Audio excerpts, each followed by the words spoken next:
ગુજરાતના લોકલાડીલા કલાકાર જિગ્નેશભાઈ કવિરાજ અને સાથે આપણા સૌના ફેવરેટ માયાભાઈ આહિર.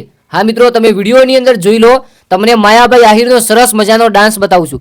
જી હા મિત્રો, તમને બધાને ખબર છે કે બગદાણા વિવાદની અંદર કેસ ચાલી રહ્યો હતો જયરાજભાઈ આહિરનો, જે માયાભાઈ આહિરના દીકરા છે.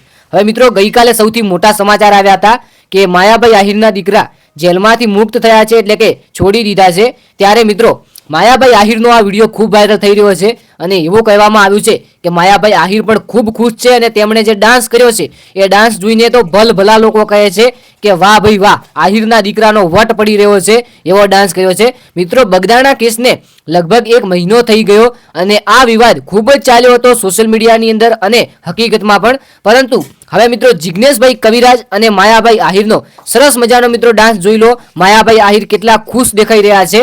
ખરેખર મિત્રો, માયાભાઈ આહિર અને બીજા પણ જે કલાકારો છે એ બધાએ ભેગા થઈને એન્જોય કરી રહ્યા છે, મજા કરી રહ્યા છે. હવે મિત્રો, જયરાજભાઈ આહિરે પણ સરસ મજાની એન્જોય કર્યું છે, કારણ કે આજની દુનિયાની અંદર જેલ મિત્રો કોને વાલી હોય, કારણ કે જેલની અંદર રહેવું એ આપણા જેવા લોકો માટે તો ખૂબ જ અઘરું છે, કારણ કે આપણને કોઈ એક્સપિરિયન્સ ના હોય. અને બીજા નંબરની અંદર કે જયરાજભાઈ આહિર બહાર આવ્યા, તેમના પરિવારના પણ ખુશ છે, તેમના સગા સંબંધીઓ પણ ખુશ છે કે ભાઈ આહિર સમાજનો દીકરો જે જેલની અંદર હતો એ ફાઇનલી જેલની અંદરથી છૂટી ગયા છે. અને એવું નથી કે જયરાજભાઈ આહિર એક જ છૂટ્યા છે, તેમની સાથે બીજા પણ જે આરોપીઓ હતા એ આરોપીઓને પણ મિત્રો છોડવામાં આવ્યા છે. જયરાજભાઈ આહિરને જે ભાવનગર જેલ ખાતે મુક્ત કરવામાં આવ્યા છે, ત્યારે સોશિયલ મીડિયાની અંદર ખૂબ જ વિડીયો વાયરલ થઈ રહ્યો છે. અને જયરાજભાઈ આહિરે હજુ સુધી કોઈ ઇન્ટરવ્યૂ નથી આપ્યું.